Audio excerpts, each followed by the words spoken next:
ఈ విశ్వం మొత్తాన్ని సృష్టించిన బ్రహ్మను ఎవరైనా తాను ఎవరు అని అడిగితే అతనికి ఏం జరుగుతుందో ఊహించుకోండి. ద్వారకలో సరిగ్గా ఇదే జరిగింది. నేడు మనం బహువిశ్వంగా తెలిసిన సనాతన ధర్మం యొక్క లోతైన రహస్యాన్ని ప్రపంచానికి వెల్లడిస్తుంది.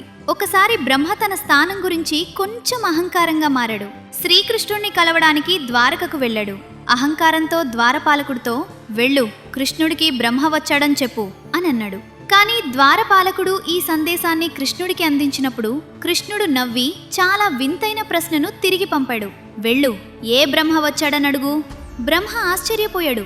హే, నేనే సృష్టికర్తను, ఇంకెవరు ఉండగలడు అని అనుకున్నాడు. అతను కోపంగా, హే సోదరా చెప్పు, ఈ విశ్వానికి 4 తలల తండ్రి వచ్చాడు అని అన్నాడు. కానీ అతను రాజభవనంలోకి ప్రవేశించిన వెంటనే అతని కాళ్ళ క్రింద ఉన్న నేల జారిపోయింది. 1 కాదు, లక్షలాది బ్రహ్మలు అప్పటికే అక్కడున్నారు. కొందరికి 10 తలలు, కొన్ని 100, మరికొన్ని 1000 ఉన్నాయి. వారందరూ వేర్వేరు విశ్వాల నుండి వచ్చారు.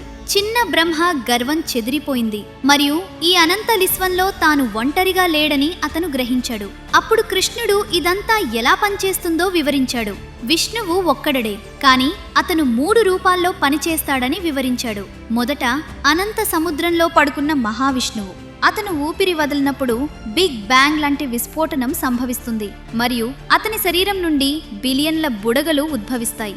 ఇవి మన లెక్కలేనన్ని విశ్వాలు.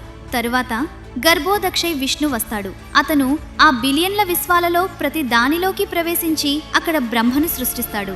మరియు 3వ రూపం అన్నింటికంటే లోతైనది, క్షీరోదక్షై విష్ణు.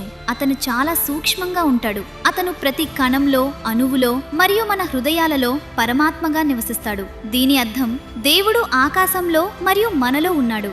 మీరు ఈ శాశ్వతమైన శాస్త్రాన్ని ఆస్వాదించినట్లయితే దయచేసి జై శ్రీహరి అని కామెంట్స్ చేయండి.